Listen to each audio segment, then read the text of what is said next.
Welcome to another short story, where tonight we hear the account of a man who paid a heavy price for being in the wrong place at the wrong time. This is Dagon by H.P. Lovecraft.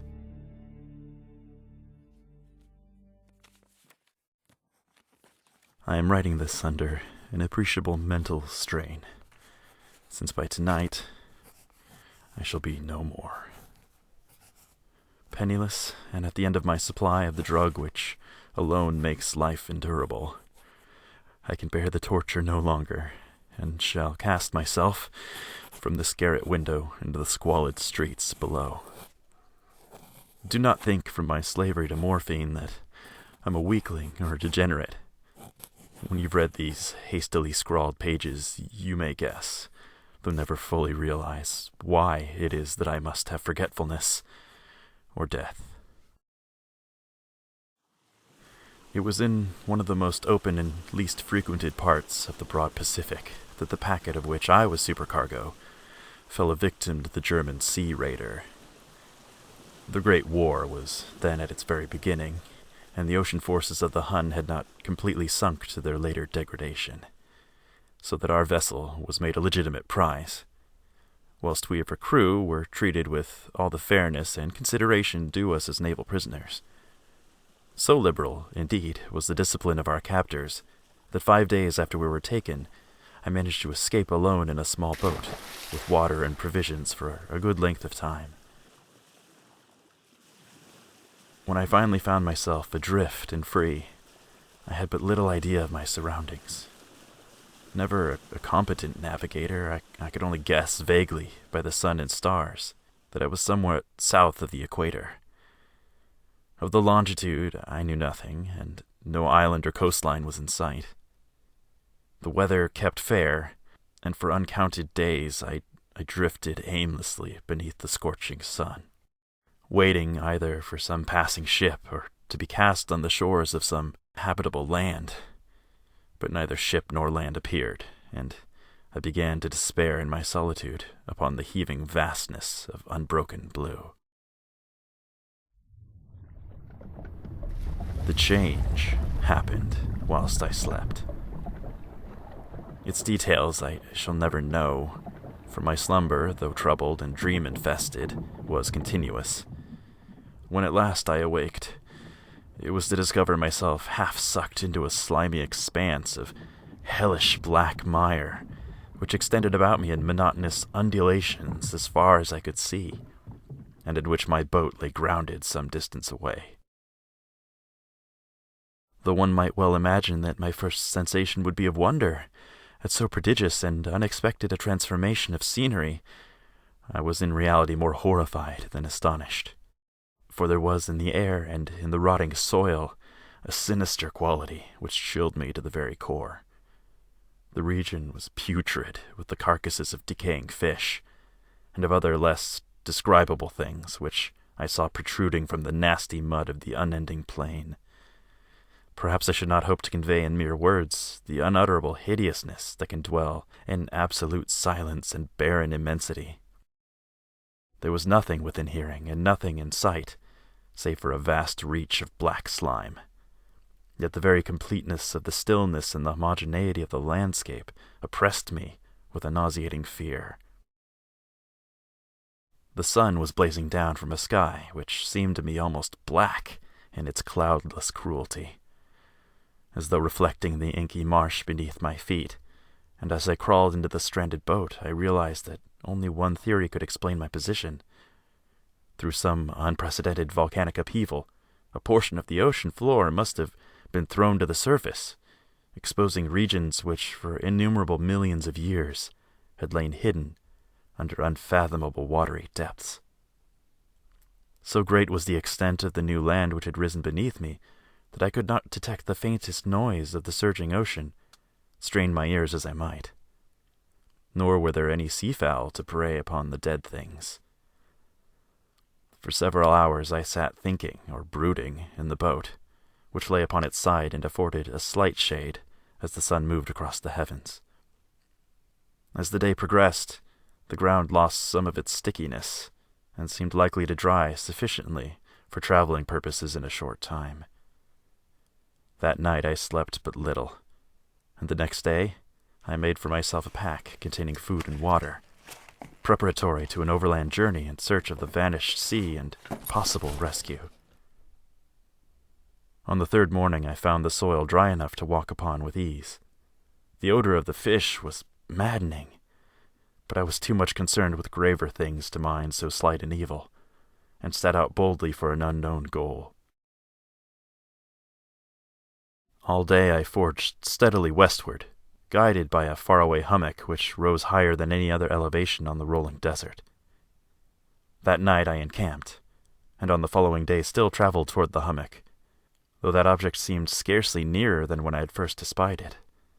By the fourth evening I had attained the base of the mound, which turned out to be much higher than it had appeared from a distance, an intervening valley setting it out in sharper relief from the general surface. Too weary to ascend, I slept in the shadow of the hill.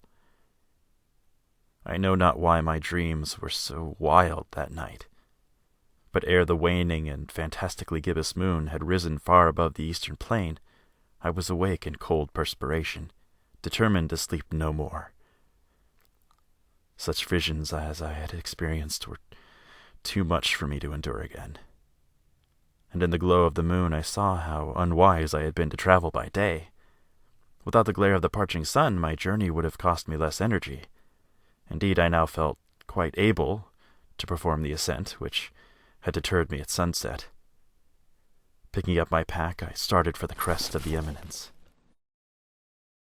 I have said that the unbroken monotony of the rolling plain was a source of vague horror to me, but I think my horror was greater when I gained the summit of the mound and looked down the other side, into an immeasurable pit or canyon, whose black recesses the moon had not yet soared high enough to illumine.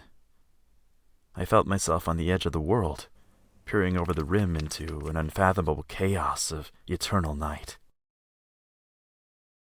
Through my terror ran curious reminiscence of Paradise Lost and of Satan's hideous climb through the unfashioned realms of darkness.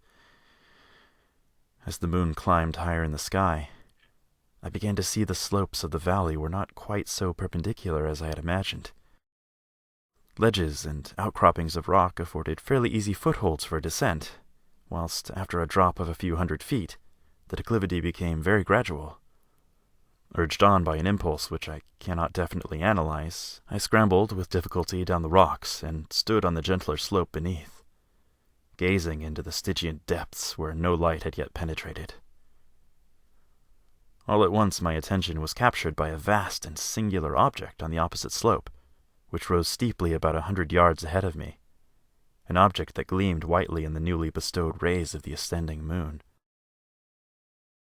That it was merely a gigantic piece of stone I soon assured myself, but I was conscious of a distinct impression that its contour and position were not altogether the work of nature.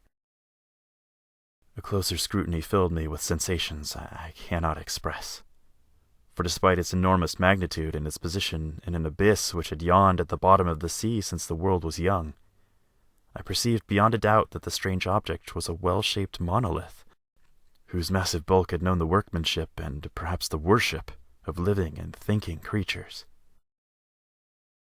Dazed and frightened, yet not without a certain thrill of the scientist's or archaeologist's delight, I examined my surroundings more closely.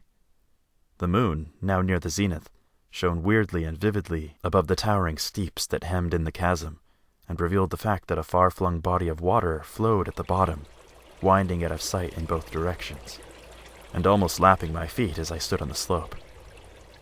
Across the chasm, the wavelets washed the base of the Cyclopean monolith, on whose surface I could now trace both inscriptions and crude sculptures.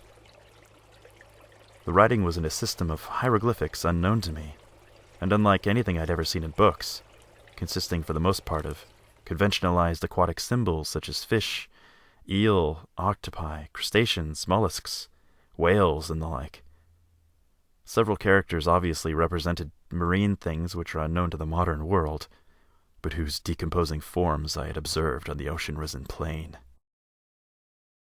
It was the pictorial carving, however, which did the most to hold me spellbound.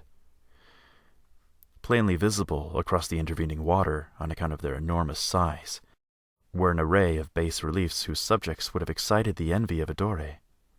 I think that these things were supposed to depict men, at least a certain sort of men, though the creatures were shown disporting like fishes in the water of some marine grotto, or paying homage at some monolithic shrine which appeared to be under the waves as well. Of their faces and forms I dare not speak in detail, for the mere remembrance makes me grow faint. Grotesque beyond the imagination of a Poe or a Bulwer, they were damnably human in general outline, despite webbed hands and feet, shockingly wide and flabby lips, glassy, bulging eyes, and other features less pleasant to recall. Curiously enough, they seemed to have been chiseled badly out of proportion with their scenic background, for one of the creatures was shewn in the act of killing a whale, represented as but little larger than himself. I remarked, as I say, their grotesqueness and strange size, but in a moment decided that they were merely the imaginary gods of some primitive fishing or seafaring tribe, some tribe whose last descendant had perished eras before the first ancestor of Piltdown or Neanderthal man was born. Awestruck at this unexpected glimpse into a past beyond the conception of the most daring anthropologist, I stood musing whilst the moon cast queer reflections on the silent channel before me. Then suddenly I saw it, with only a slight churning to mark its rise to the surface.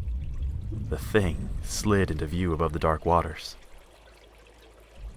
Vast, Polyphemus-like, and loathsome, it darted like a stupendous monster of nightmares to the monolith, about which it flung its gigantic scaly arms.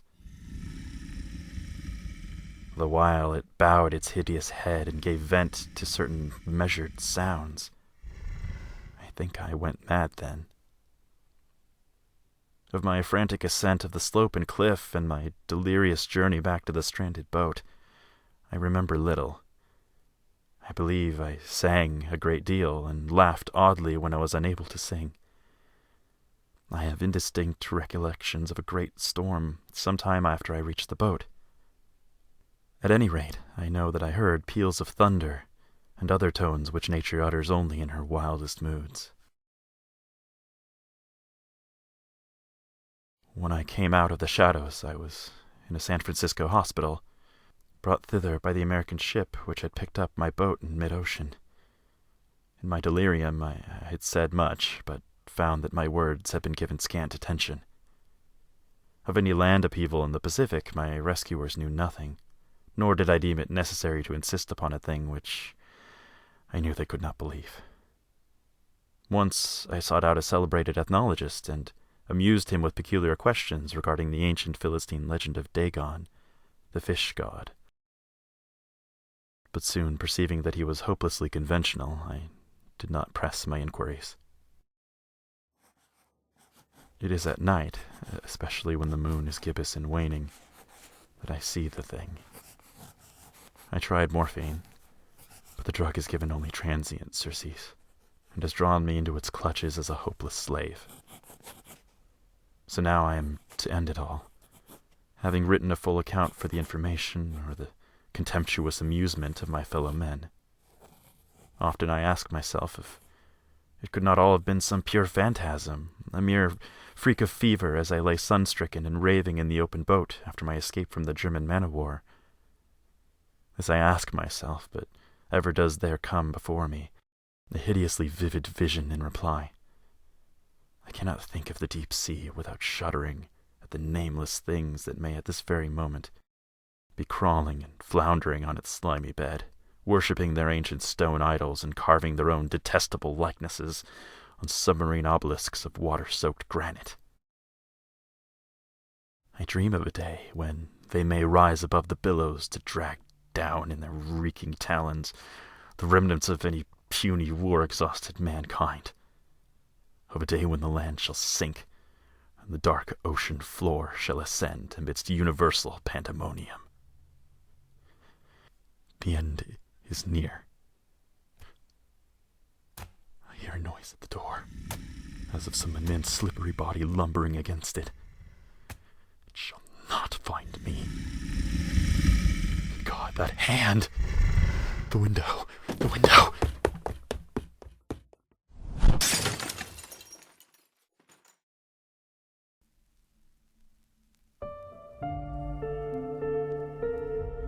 That was Dagon by H.P. Lovecraft.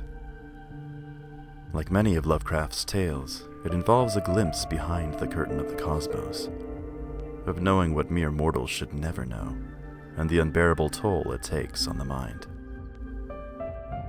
Thank you so much for listening, and I'll see you next time.